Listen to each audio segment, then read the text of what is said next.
on the ship. Yeah, I heard some. Yeah. It says it's recording now. That's live. Maybe that was going into that third year. Okay. Hello, everyone. All right. Hi. Okay, so we're going to go ahead and get started. We started a little bit late, but we are excited to have you all on. I'm just going to go ahead and introduce myself. Hello, my name is Twyla Arbuckle, and I am excited to be joined here with Miss Cynthia Miller as well as Miss Sarah Simmons. And we are excited because we're going to be talking to you about the exit strategy. And we have split our presentations into 3 different modules. So first set is going to be talking about how to figure out your next move. For any of you guys that are thinking, hey, I know I'm going to go ahead and transition out of the military, but not quite sure how that's going to work. We're going to talk about that. Then next, we're going to talk job strategies. That's going to be led by Miss Cynthia. And then we're going to wrap it up by talking about coaching. And that is going to be led by Miss Sarah. So we're going to go ahead and get into it. Next slide, please. All right. So we're going to talk about the military end game. Oh, yeah. Oh. Okay, so I'm seeing the next slide of mine, but does it not switch? But there's the switch. Okay. All right. So when it comes to your military end game, there are a few questions that you want to be thinking about. And those questions include, what is your ideal terminal grade? Whether or not you want to get out as, if you're enlisted, do you want to get out as a chief? If you are an officer, do you want to get out as an 03, as an 04, 05, 06? I have a girlfriend of mine who knows she's getting out as an 06 regardless. That is her goal. And that's not her goal. That is what's going to happen. So that's something that you definitely want to think about. And then also thinking about your high 3. At high 3, that's what you're going to be paid once you transition to the other side. So that's a really good thing to think about. Also start thinking about what your money's going to be looking like. And that high 3 is going to help. Also, when it comes to money, think about where you're going to reside, because your money is going to look a lot different if you are living here in DC or in San Diego compared to Norfolk or Memphis or, somewhere in the Midwest. So that's something that you definitely want to think about. And then also, think about, have you spoken to your detailer about what it would take so that you can have that Twilight tour in or as close as possible to where you would like to retire. So all good questions that you can bring up to your detailer. Next slide. All right. And speaking of detailer, you should also want to make sure that you're talking about whether or not that dream job is attainable. All right. A good question to think about if you're not sure what you want to do, think about what you don't want to do. That'll kind of help pinpoint what's important for you. If you're one of those folks that are like, hey, I've been working 8 to 5 for the past, up to years. I know that I don't want to work 9 to 5 Monday through Friday. That's something that you may want to consider for your next career. Maybe a hybrid, working from home, something like that. So that's definitely something that you should be thinking about with your next move. Also, part of this conversation that we're going to be talking about are coaching. And I hope everyone understands the difference between a coach and a mentor. Now, when it comes to a mentor, these are the folks who've been where you've been. And I apologize. I know there's some folks on here. I don't mean to ignore you all. But when it comes to mentors, those are the folks who've been there. They're going to be basically telling you what you need to do. But a coach is amazing because they are the ones that can. Sorry? Okay, so when it comes to the coaches are the ones that are going to be able to ask questions to kind of pull out of you what you already have inside, and they're going to help kind of get those wheels turning, and they can help guide you in the direction that you already are thinking of wanting, or in the direction that you're already thinking about wanting to go. So it's really key to latch onto a coach, a mentor. Also, highly recommend a battle buddy as well, somebody that you can talk to to bounce ideas off of when you're thinking about your next move. Of course, your spouse, your partner, and to talk about these important plans that you have, the important plans that you have coming up. And then also, key thing, please, please, please do not get out without having a solid plan. That is the most important part. All right, and when it comes to plans, let's see how we're doing on time. All right, and when it comes to plans, moving on to my next slide. So we should be at the game plan resources slide at this point. All right, so when it comes to game plans, there's a variety of different resources out there, but I did provide a few resources that really helped me as I got out. So a little bit about myself. I am fresh retired. Like I'm like literally on term. This is like August is my last month of active duty.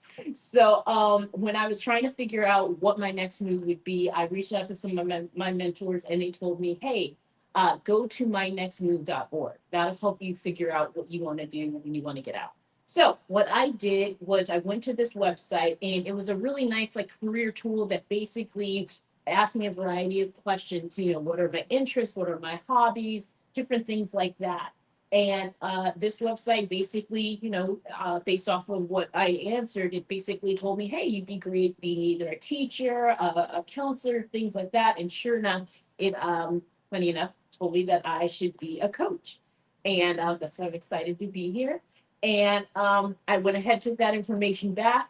My Twilight tour was at SurfPath, basically where all the super stores work at.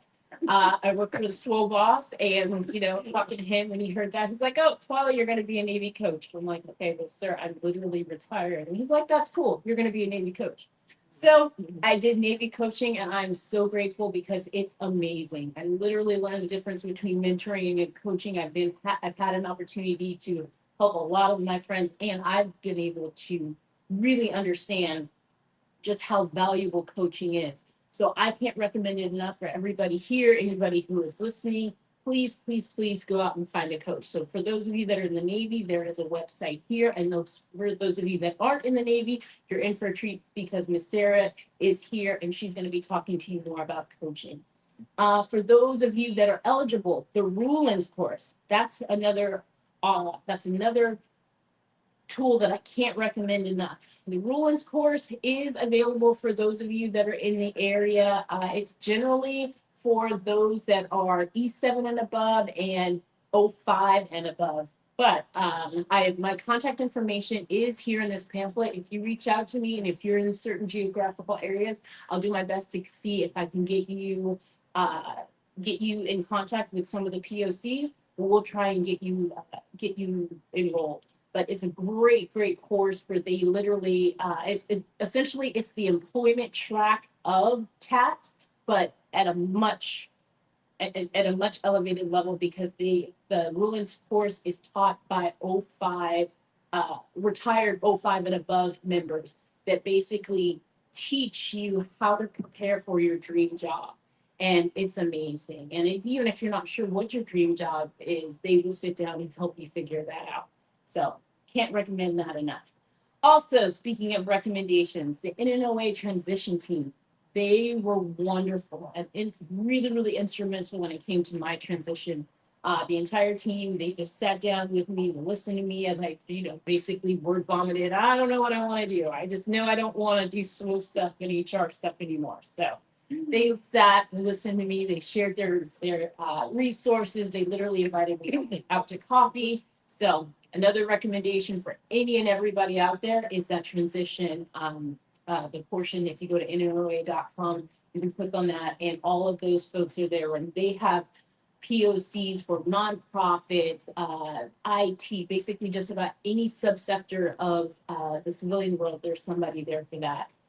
There's also fleet family support or military fleet family support, whatever the equivalent is, military family support. But those guys are there. And for anybody who would just like to speak to someone and they just want someone on the other end and maybe not necessarily someone that you know, there's Lifeline for vets. Unfortunately, there are some of our brothers and sisters out there that don't have a plan.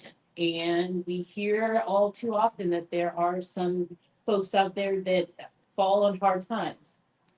I can't recommend enough if you or anyone you know out there that wants to talk to someone, that number is there for anybody who just wants somebody on the other end to just, you know, who's been in that situation or anyone who wants someone who has been in the military. All of these folks on this line, they have been in the military and they are there to pick up the phone at any time, 24 hours a day, no judgment, and they're there. Next, education. For anybody who's like, hey, I just want to get out and come back in, the va.gov lists all the education benefits when it comes to choosing a school. They're there for that. The Wounded Warrior Project and the DAV, those two websites, they will help you with VA claims. They'll also talk about the rating math. Those two links are there. And then the last two links that I have, Hiring Our Heroes and Onward to Opportunity. So those are two skill bridge opportunities that are really awesome for Hiring Our Heroes. Highly recommend that one if you are one of those folks, like say if you are in the IT field and you know you want to continue on with IT or aviation or what have you, can't recommend that enough. However, if you're someone that's like, hey, I'm in the admin field and I want to go do IT, for instance, my husband, he was in that situation. He did Hiring Our Heroes and he noticed that they were looking at him as what his background was, and it didn't really help him out very much when he was trying to explain to them, hey, I'm actually looking to switch to another job. It didn't really work out well for him, but it did work out well when he switched over to Onward to Opportunity. That's an awesome, that is an awesome opportunity, because this organization basically extends your terminal leave and you have the opportunity to basically take 2 to 3 months of just leave, your TAD from your command, and they will pay for you to get a certification in any field that you want. PMP, IT certifications. If it's a legitimate certification, they will pay for it and they give you the time to actually do it. And that's for any military branch. All you got to do is, you know, make sure your chain of command signs up for it and you're good to go. So highly recommend that for anybody who wants to switch over to a completely different career field. All right, and then those would be my game plan sources.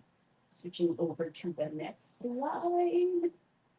And then my last resource would be, for those of you that are logged on, you'll want to click on this link right here, which will take you to my next slide, which is managing your transition timeline. So as soon as I figured out that I wanted to get out of the military, I had this printed out, which literally is a 2-year timeline map that basically tells you all the different things you need to do as you are transitioning out of the military. So once you are ticking those off during your twilight tour, you will be on track to transition out of the military successfully. And I just threw at the bottom Roland's course. Make sure you check out your state veterans programs and visit the Fleet Family Support Center. And then the next slide is just that if you're really into, you know, spreadsheets, there's another one, but that's, I can't. yeah. You know, just in case you want more information. Huh?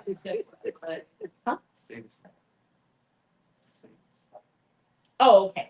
Sorry. The slide number, slide number 6, that's the one that I had printed out throughout my entire Twilight tour. I had that with me. I was checking that out, checking this one off throughout basically every day in my little work planner. And then number 7, that's really extensive if, you know, you have some time on you. And that completes my portion of my brief, and I'm going to turn it over to Miss Cynthia Miller. Thank you all for your time.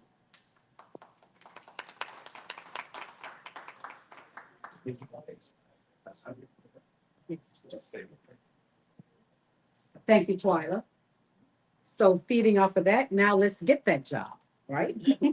Okay, so I'm going to talk to you about job strategies, interviewing, and how to ensure that you present yourself in a way that you can secure the next job and start that next chapter. So bottom line is we want to ensure that you successfully transition out of the military. And this is also applicable to any civilians who may be on the phone and considering if you work for the DoD or even if you don't, making another move. So the secret to getting an interview lies with networking, your connections, and also one thing that people, well, I've conferred with some other people relative to effective resume writing, and there's mixed reviews by cover letters, but your cover letter is important. And it needs to tell the story for you in case someone, and for example, I retired from NSA and recruiting was one of the areas under my leadership, and we on any given day had 40,000 resumes in the queue. No one read 40,000 emails. What happens is those keywords we sorted on, or the people sorted on the keywords relative to the job that was listed. And so you have to be very mindful of what you're applying for, craft the resume to that effect, and ensure in the cover letter you highlight or whatever that primary role is in the function of the job. So that will get someone's attention because it's really, really difficult when you get that many resumes seriously on a regular basis. Next slide. So you need to also make sure that you have SMART goals. I think that was mentioned in the previous section. So SMART stands for specific, measurable, actionable, relevant, and time-based. And that's something you can take not only just for preparing yourself for your next job throughout any venture that you might have. Excuse me. The one thing that's most important to me in this particular space is for the military, please demilitarize your resume. I will give you another example. My first job at NSA, I was in charge of recruiting. And there was a mentee of mine who was working there. I'm sorry, while I was in the Navy, and he was working at NSA in uniform. And I just happened to run into him, and he says, "Oh, I'm getting out in about 6 months. I applied. They want to bring me in as a GS7." And I said, he's a commander, 05. I said, "Not on my watch." So anyway, I went and talked to the lady, Miss Karen was her name. She had been classifying jobs for literally 30 years, knew nothing about the military, didn't understand the lingo. So I said, his name was Bo, nickname. "Let me see your resume." I read her, I said, "Oh, you're trying to become the next CNO, Chief of Naval Operations." CNO at NSA meant Computer Network Operations. So she had no clue what all of that was. It made no sense to her when she tried to map his resume to the job openings. So here is an 05, right? An 05 that, had we not had intervention, was going to be brought in as a GS7. So anyway, I said to her, I said, "I need you to put this aside." I said, "In fact, could you just sort on all those with military preference?" One of her employees was a retired chief, E7. And I said, "So I need you to utilize his expertise, understanding you wouldn't know what this is. There's some things that is on his resume I don't even know." And I retired from the Navy. But anyway, I say that to say, please get help with making sure, thank you structure your resume in a way where someone who has no knowledge of what the Navy does, Air Force, Army, Marine Corps, whatever branch you're in, so they can properly classify you, grade you at a level that you deserve based on your experience. Okay. So your resume, this is what I would tell people. Some of the people would call and say, "Hey, my son wants to apply. Can you help us out?" Whatever. I said, here's the bottom line. That resume needs to be your son, but it looks like paper. You need to make sure the resume speaks for itself. It can dance on the table, figuratively. So the bottom line is, again, you need to map, map the resume to the job that you're trying to apply for. And also you have to make sure, please, please, please, that it's proofread and bulletproof. It is very disheartening when someone applies for a job, especially if you know them and they have a master's degree, no less. And when you read it, it's on the level of maybe a seventh grader because they were rushing one or two, didn't proofread it. Not everybody can write, quite frankly, but there's sources, resources out there who can help you do it all and do it well. So I advise you to do that. So another example, I was lucky when I got ready to get out of the Navy. Well, I got this great offer from NSA, and I didn't even know what an NSA was. I said, NASA, I'm not interested in that. And SINC will know. I'm like, I'm waiting for Blackboard. So anyway, there were personal reasons why it was the right time to go ahead and exit with the condition I was going to be offered SES in writing. That happened. I bring this up to say, now NSA says, we need your resume. Why did I need a resume? I had been in the Navy at that time, 26 years, I think. And I never wasn't planning to get out. So this was divine intervention, in my opinion. So I just took, back then we had yellow pages. Some of the youth probably don't even know what that is. So I took out a phone book, I flipped to resumes, and where it landed, I picked the first one. The guy happened to be a retired major out of the Air Force who had gone into the business of writing resume. He had about 8 years of experience. He said, send me all your fit reps. I have a resume in 48 hours. I sent it to NSA, the rest is history. So anyway, but you have to be, I don't want anyone to do it that way. But if you have to, do what I did do though. Research, do your research, look things up, seek advice, seek resources, and be willing to accept the help. Yes, Adam. So real quick comment, and you can speak to this. Today, a lot of the larger firms are using some sort of AI calculator to review these things. So back to the keywords become even more important. Mm-hmm. If you want a job over here, you need to make sure those keywords are there. So the calculator, takes them. Right. I don't know if those of you who are virtual heard what we have Admiral Sinclair Harris in the audience, retired, and he mentioned that in corporate America, they have, of course, they're using a lot of the places AI, and they have a calculator that also picks up on keywords. So it's critical to understand that those keywords need to be in your resume that are pertinent and relevant to the actual job announcement. Next slide, I'm on mastering editing.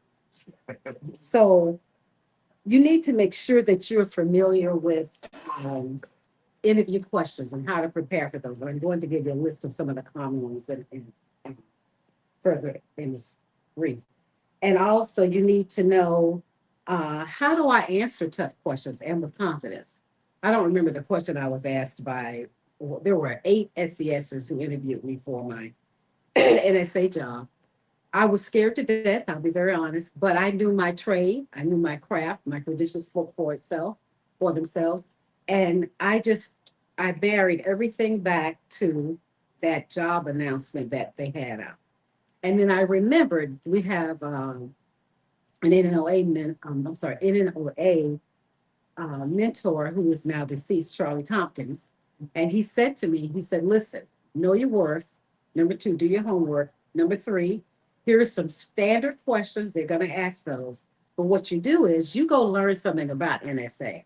You learn something about the company, the agency, the whatever entity you're applying to. So you will at least be familiar enough with the mission, especially their mission. And then you tie all of that into your Navy background. Because the Navy, you got that. You know what that is. And there's parity and all of this and a lot of the different aspects of the job itself. So that worked very well. And then 2, when they say, tell me something about yourself, that is a loaded question. So I said, okay, they're not interested in the fact that I love to dance 5 days a week, that I love to go jog, that my kid is driving me crazy, right? They're really interested in what can you tell them to help them map or ensure that it's a good fit. That's what they're primarily interested in when they ask you that question. And so I have a list of 9 techniques. This is my slide. I'm sorry. 9 techniques for effective, interviewing or getting the next job.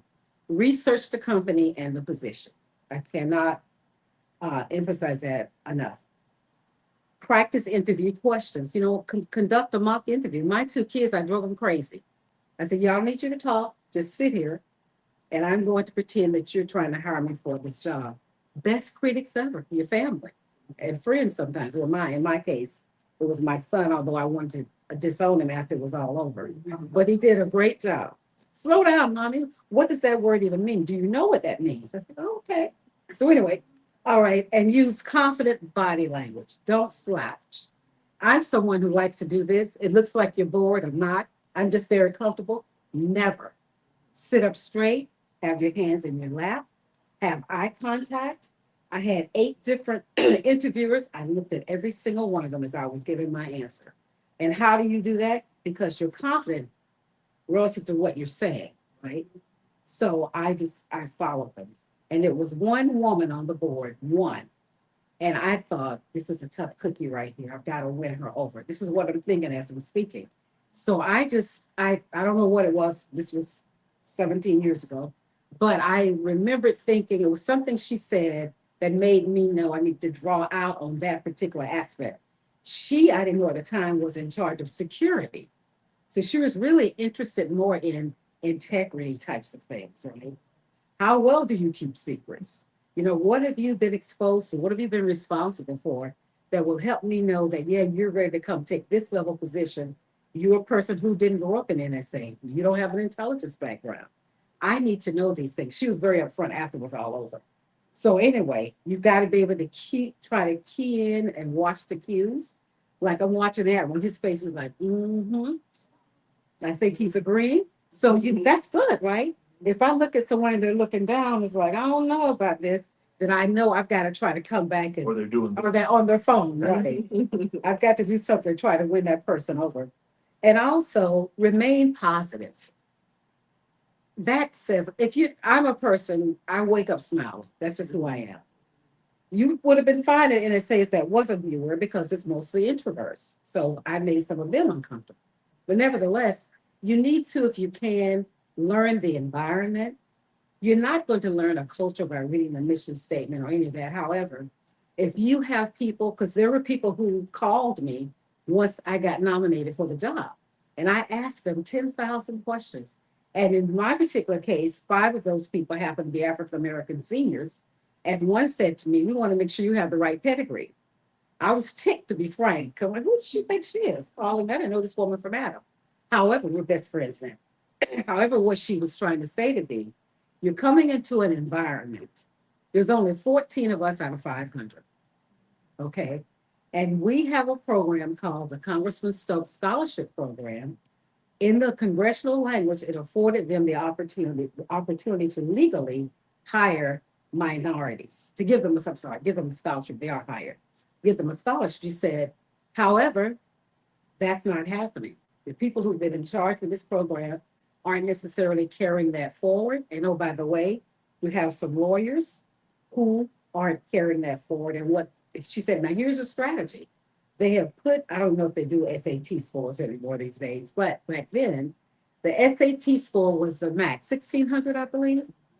And a lot of people, no matter what your race was, are making 1,600, right? But however, for minorities, and this was before they actually and legitimately ruled out some of the questions on those exams because they were biased. That's proven.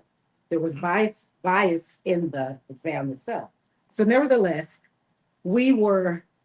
I felt like I was getting a second interview by that core group of folk, but I walked in the door ready because I knew what the expectation was. So if you may not have the opportunity or the blessing of having that pre-op, so to speak, type of actions happen for you, but if you can reach into someone or even within your network, someone with a similar background, so you can learn more about the job and or the culture, because that's critical. And this isn't what the end of my topic is about, but when you get into that new place, you've got to learn the culture as soon as you can. And you have to embrace it. Military folk, let me tell you, no one cared that I was a retired Navy captain. No one cared that my buddy was a 2-star general, It did not matter. It got you in the door, your credentials, your experience. They appreciate that you're a leader, but you're not coming in there to do that anymore. So you need to make sure you appreciate that culture and make sure that and find a way that you can fit in. One of the horror stories, it worked out fine. My first 2 weeks in the job, I was accustomed to, the most relevant job, I was a Commodore of Navy Recruiting Region South on active duty. And my first job there was recruiting. I was accustomed to, okay, there's a trip report after every visit from the recruiters. You don't go home until that happens. That was just the way it was. And you also assess and evaluate every single lead. It's 4:30 p.m. I walk out, nobody's there. They had gone to I don't know how many universities across the US, and I'm waiting for my debrief. I want to know how many leads did you get? How many, whatever. So my deputy, thank goodness, like could care less that I was retired, whatever. She said, Cynthia, if they work until 4:31, you're gonna have to pay them. I said, I'm not paying them anything. Oh, yes, you are. The one thing I hadn't done well was learn civilian regulations, right? You've got to, again, know your job first and also understand the culture. I didn't realize, well, I had to make sure that I had to fit into that culture because it was a lot more of them than myself. And I was uncomfortable. They were fine. I was the one miserable because I'm like, these people are lazy. It's 4:30. She said, people have families. People go to their kids' games. I said, they do? That wasn't my life in the Navy. I loved it after about a year when I could demilitarize or decaptain myself. We don't pay overtime. Right. Right. Real civilians, right? And then two, sell yourself. So one interviewer said to me, well, we're looking at your record. And one guy, he was a retired, the rank doesn't matter, from the Air Force. He said, I saw some of the excerpts from your fitness reports. Why aren't you a flag? I didn't tell the real reason. I didn't give the answer I wanted to give, but not for this audience. But anyway, he said, why are they letting you go? I said, it doesn't quite work like letting you go. I said, I made a decision that it's time for me to do something different. And that something different is to become a senior civilian at the executive level. That's why I'm here. I said, but I do want you to understand, odds are, had I stayed, I would be a flag officer. And so the lady, she said, now she sits up. What makes you think that? I said, the person remains unnamed, but I went to an event about 3 weeks ago, and this 4-star said to me, you left too soon. You were going to be the pick. No regrets, though. No regrets, because it was what was best for me at the time in my personal life. And though at that particular time, I didn't have the confidence in the system, because the person who I valued most, who was definitely in charge at a high level, said to me, you have a 33 1/3% chance. So I'm thinking, here's an SES right now in writing, 33 1/3. Things that were happening in my personal life, I said, easy choice. So make a long story short, I brought all that up to say, but I sold myself to them by the answer when he said, well, why aren't you a flag officer? Well, why are you leaving? Because they're sitting here, you've got this amazing Navy career. What happened? What's wrong? So you make sure, I could not anticipate that. However, I was prepared for that. And I knew what I had to do, or I believed, to sell myself for that. So some questions that you may be asked is, again, why did you apply for this role? Why do you want to leave your current position? Why do you believe you're the most qualified candidate to work in this role? That's a loaded question, but that's the time for you to not worry about whether or not someone thinks you're egotistical. You need to brag about yourself. And please don't say that you've done something that's not on your resume. You'd be surprised how many people, not a whole lot, relatively speaking, but there were people that we let go within their year of probation because they falsified information on their resume. How did I know? They couldn't do the job. There's no way you had that experience. And this is what I'm getting. And so, and there are other ways to ensure that they needed to be let go because of falsifying the resume. But don't do that.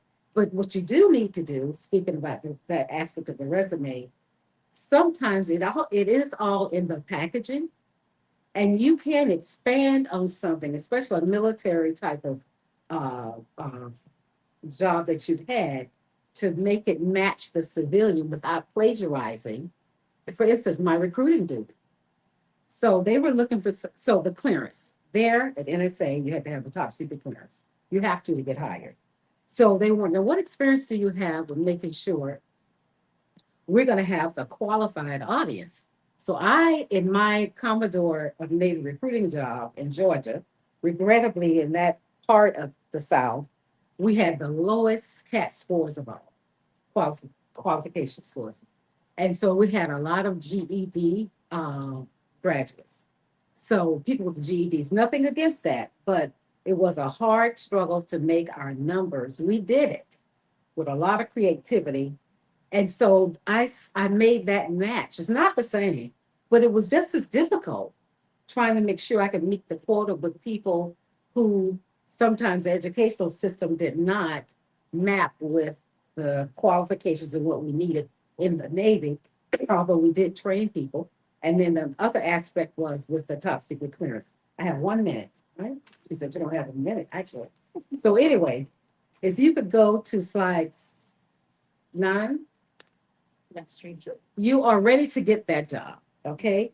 You have a strategy. If not, you need to develop one, i.e. make sure you have a plan, know what you want to put in your cover letter, your resume, make sure these things map to the job announcement, and also make sure that resume is powerful, again, that it speaks for itself, because 9 times out of 10, you won't be there. And if your resume even gets pulled to be reviewed, you need to make sure that it is one that's going to stand out above all others. Make sure you have the skills to interview effectively. Also, make sure you understand the power of your own personal brand. I think I may give enough examples for that. And network, network, network, network. And last but not least, I cannot overemphasize again, demilitarize that resume. Thank you.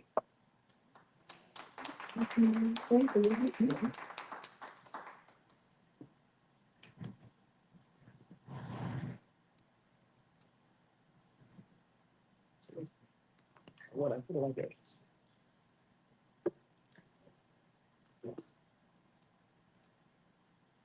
All right, good afternoon. My name is Sarah Simmons, and I'm going to build on what Twyla and Cynthia shared based on something that very much complements career planning strategy, and that is coaching. In their presentations, they detailed the when and the what. Coaching emphasizes the how and the who. How will you make decisions that feel right for you?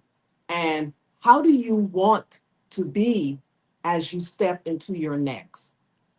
The space, that transitional space, and some people even refer to it as a liminal zone, is more than just what is seen. It's a shift in how you see yourself, how you lead, how you engage in a different culture. So that space is often filled with uncertainty, and it can feel very much disorienting. But at the same time, it is a space where transformation can begin. So pausing and taking time to pause and to reflect and to translate on your years of experience and how that new role or that growth opportunity, or if you want to start a business, how are you going to take that time to focus on the how and the who? It actually builds confidence in how you're going to move forward.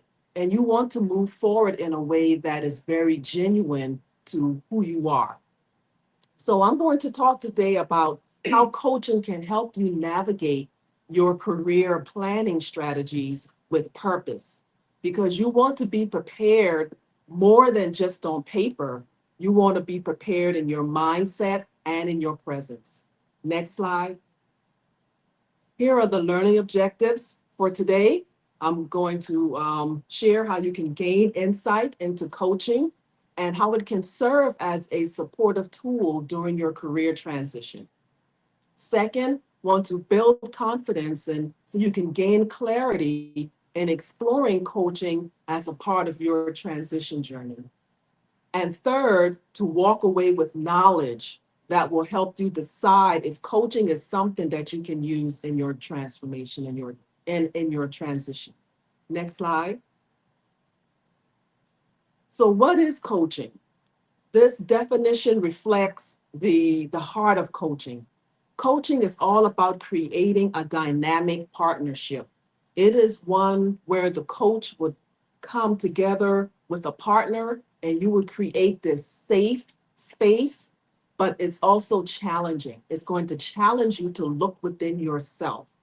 And the client feels as though this space is safe and they can freely explore possibilities and potential. And it is a place where non-judgment. And if, of course, you're accustomed to a structured military environment and the path forward pretty much has been laid out for you. But when you step into a new role or you build a new business, things may start to seem a little vague. So coaching helps to rediscover your compass, and it can guide and help you to look at what are those questions I need to ask myself to get to next. What are my values? What are my beliefs?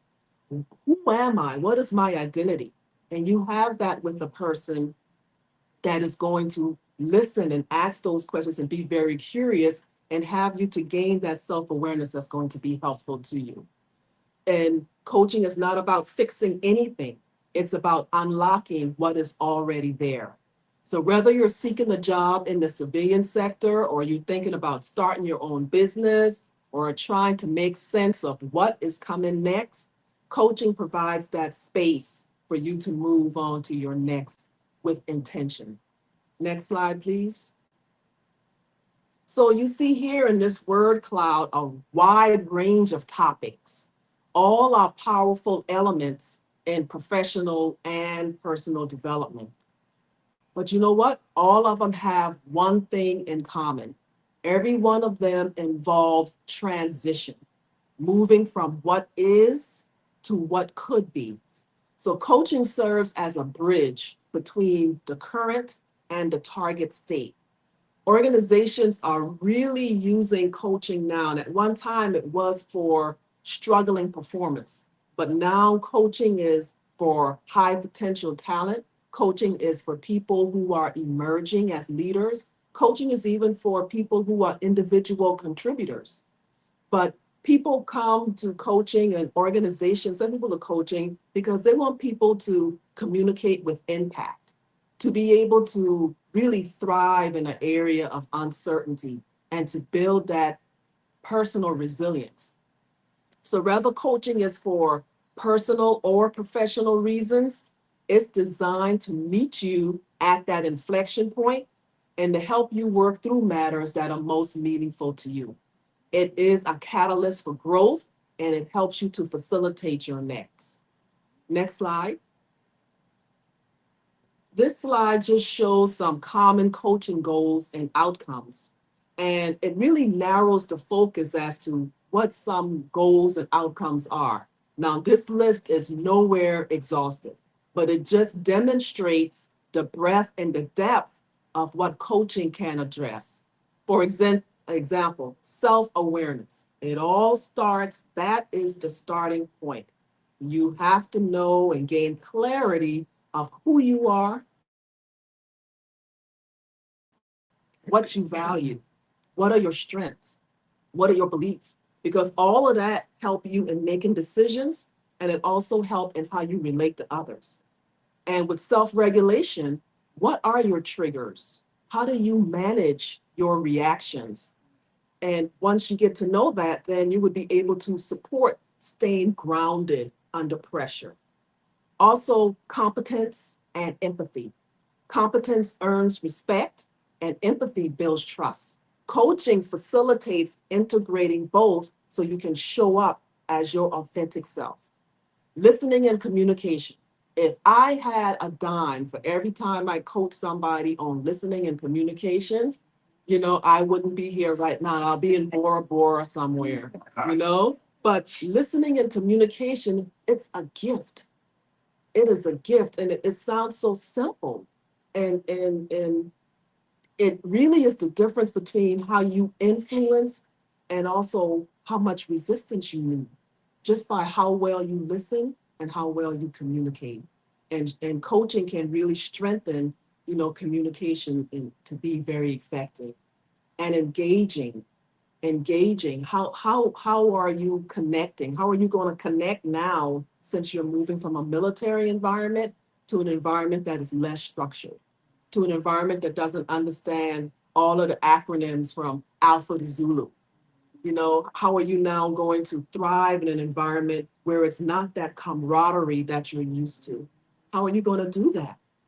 So that's a coaching can offer a space for that. And then relationship management. How do you deal with conflict resolution, building coalitions, managing up, managing down, and across? This is critical when you're transitioning from what you're used to in a structured and disciplined environment to something that is very different from what you're accustomed to. So next slide, please. Now, this shows the coaching process, but it is not this linear, because people are very different and you meet people where they are. So one thing that I don't have on this slide is, even before you do any type of assessment, is something that is like a discovery or a chemistry call, in which the coach would talk with the person who is interested in coaching, and just to make sure that it's a good fit, to make sure that it's when we work together, we're going to build a partnership. That foundation is essential. You have to have that in order for that transformation to actually take place. You're going to have to trust the person who you are talking to and feel free to be in that space with them, so you can open up and you can learn and you can grow. So usually there's some, yes, sir. And inside of these different steps, Mhm. is there assumed a feedback loop? Yes, all of that is done in the agreement. And when you're talking about feedback, you're talking about with the partner and the coach. That's what you set up in the beginning.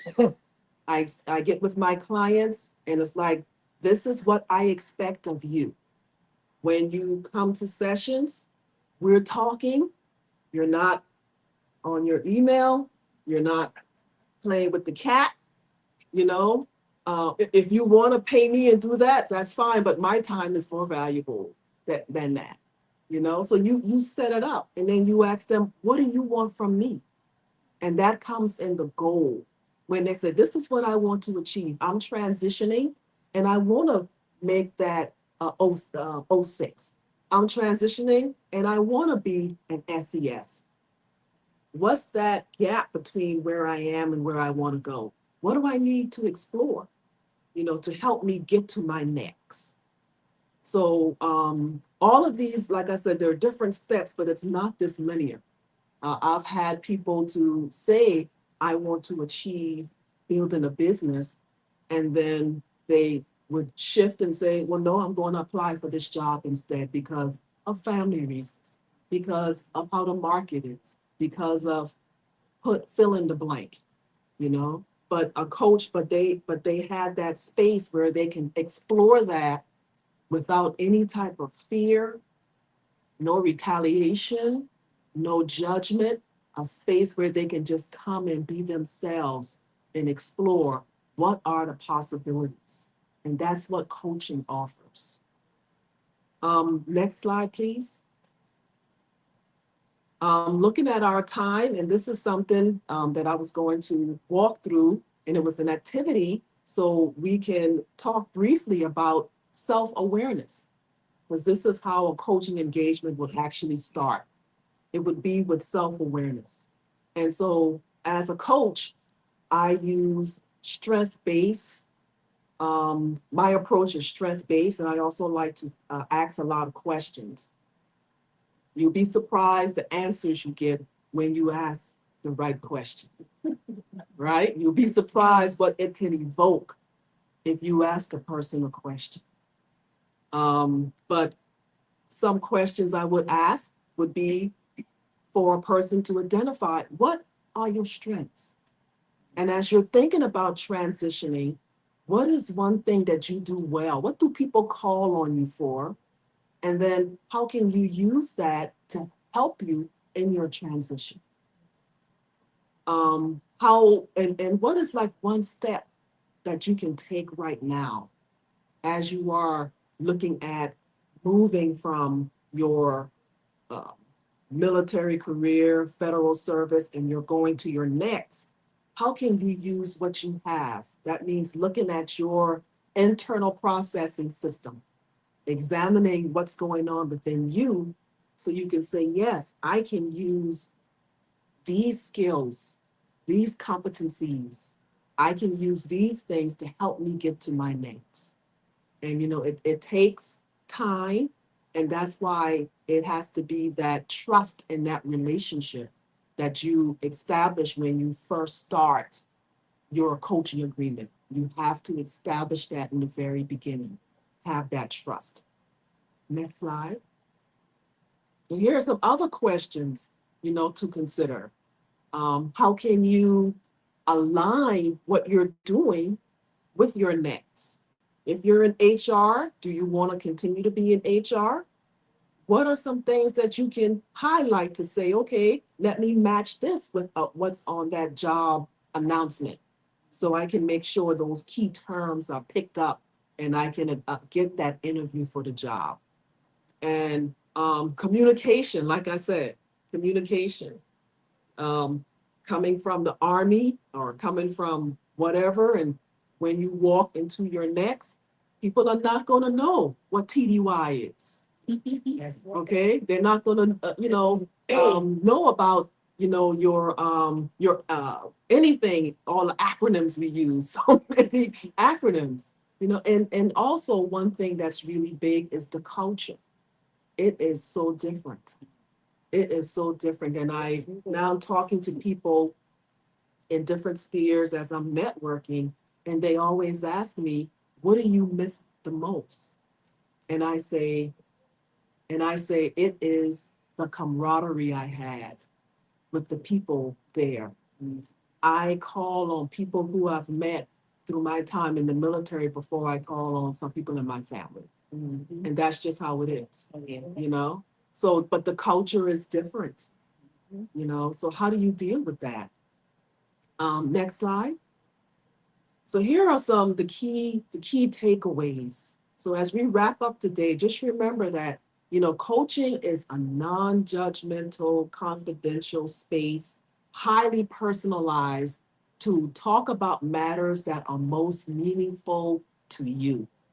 It's about partnership. It's about possibility. It's also about progress. And it's an investment in you getting to your next as you're in this transitional space.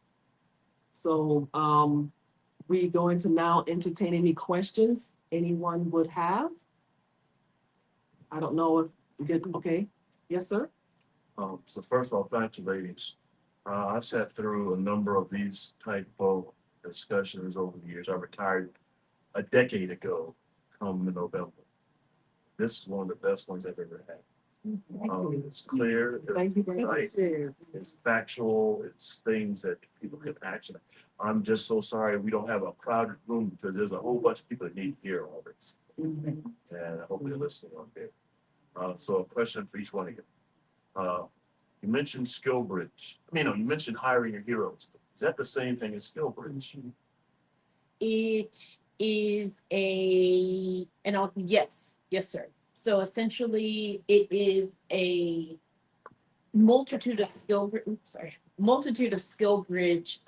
Basically a bunch of different companies are part of the hiring our heroes. So Raytheon and all these different companies, they will basically be a part of hiring our heroes. And then they everyone will apply to it. And then there's a certain part of the year, like March, May, July, and then I think some type January timeframe And then once everybody who has applied for those specific times of the year, then they go in this queue.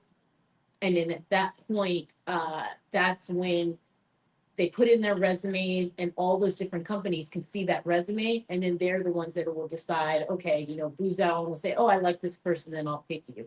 But you're also at the mercy of whether or not they like you or not. So it's kind of nice to just kind of go with just hiring our heroes, because instead of you going out to Raytheon or Booz Allen, all these companies are looking at your resume. But again, it's very based on, they're looking at your one resume, and it's not like you can, tailor it for the job that you want. So I just got finished doing this, and I had a chief who was retiring, chief petty officer retiring, and she was my intern through the Skill Bridge Hiring Your Heroes program, and we made a great offer to her. But she had learned through the process, and she liked everybody she worked with, and she did not want to do what we do. So she went into nursing. So I learned either way, but it was a good process. She enjoyed it and all of that. Captain SES could have been Admiral, should have been Admiral. When you talk about interviewing, everything you said made complete sense, absolutely true. What about compensation?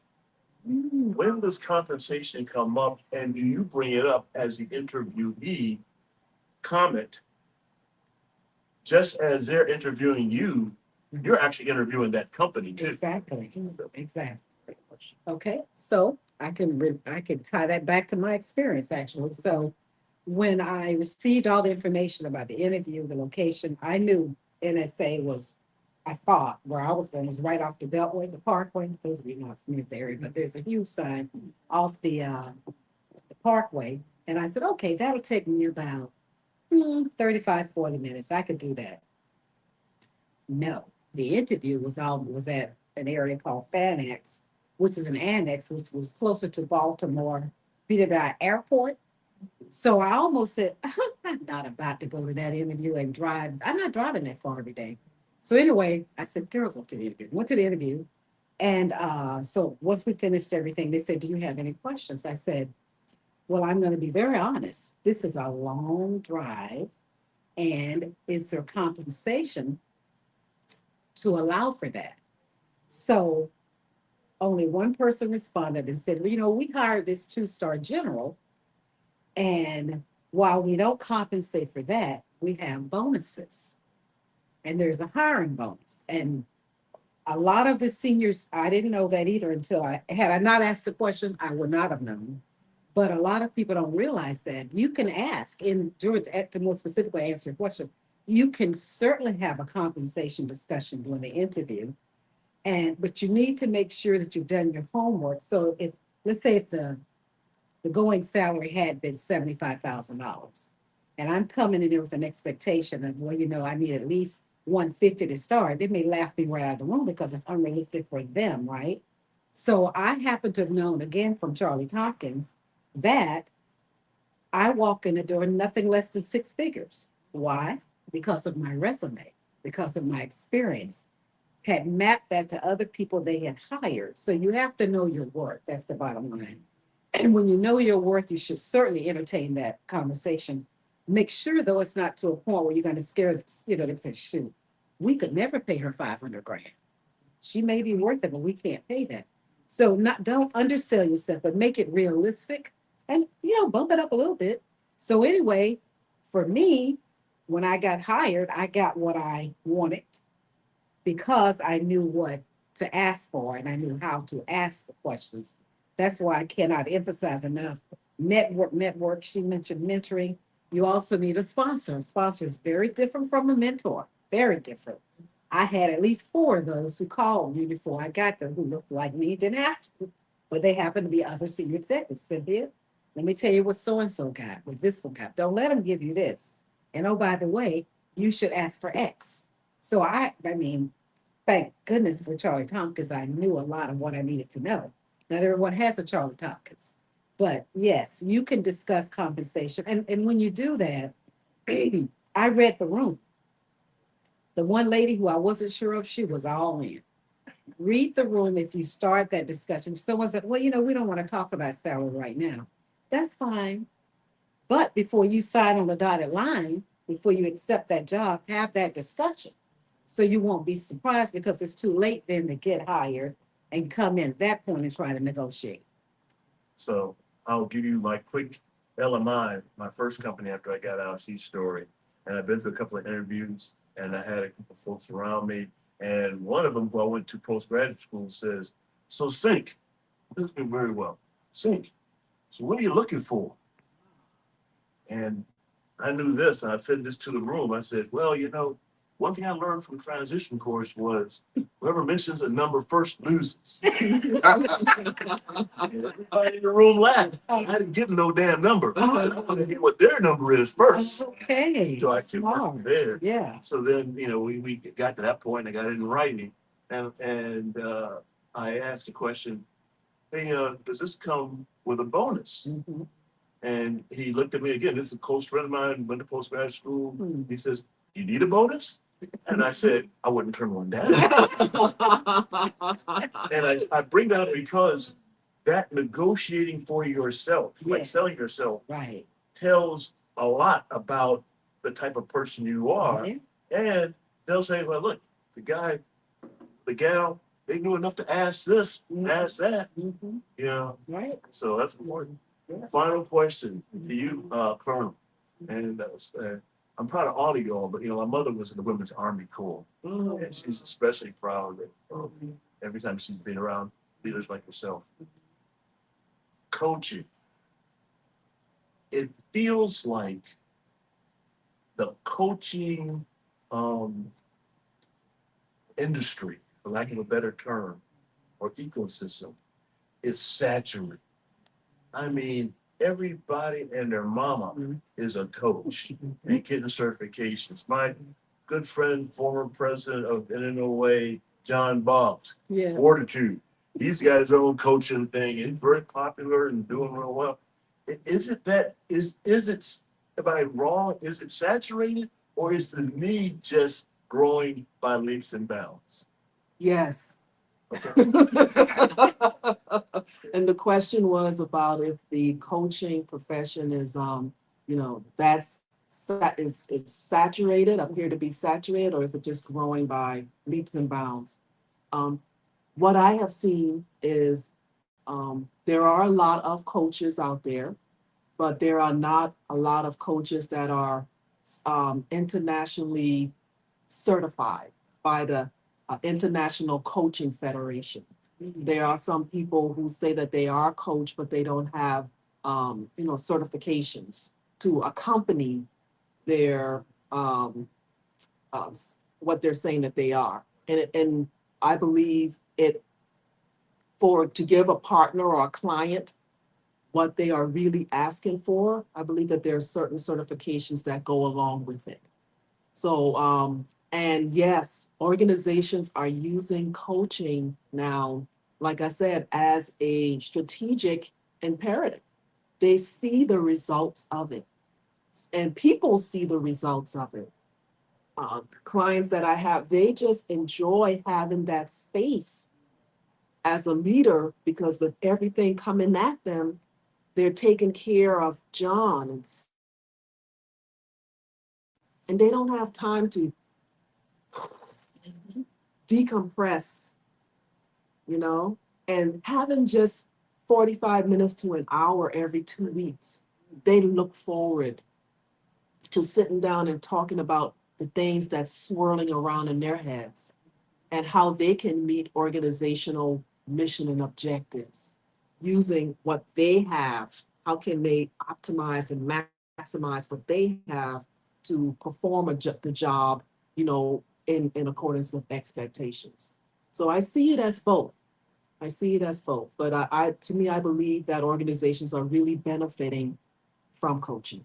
So make sure if you're going to get a coach, make sure you see the good Mr. Goodwrench, Mrs. Goodwrench certificate first before you put your car in the shop. I think that goes with the agreement, and like I was talking about a discovery and chemistry call, those are questions you can ask. Even before you sign an agreement with somebody, you ask, about their credentials. You ask what they offer. You ask what are their packages. You ask all the questions you would ask if you were, I would say, interested in like a doctor or somebody. Just go find out what are some questions I can ask this coach to make sure I get what I'm looking for. Because coaching is all about the partner. It's not about the coach. Thank you. Yeah, I think Darren was right on. I mean, I want to sit through this just because I found I'm trying to help a lot of members in their transition, and I've done some part. Tony Hahn, retired professor at Capita, I'm the vice president of the Houston Chat, and I also do volunteer work for the Coast Guard Aviation Association. I'm the vice president of development. It's a big time. It means I'm the shakedown guy to try and get the funding for us. But long story short, both in the chat or in with the CPA that we're building in some career transition stuff. So this is all super helpful. Sure we'll have the materials that you guys present on to help with that. The one thing that intrigued me is, when I get questions about coaching, Colonel, what advice should I give someone about, how do they know they found the right coach? I know you probably hear my, how do I know I found the right client? For sure. Yeah. But how do you know what? It sounds like a simple thing, but it's probably not. So it's Well, the question is, how do you know when you find the right coach?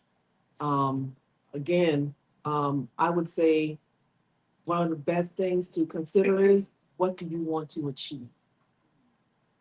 What are your goals?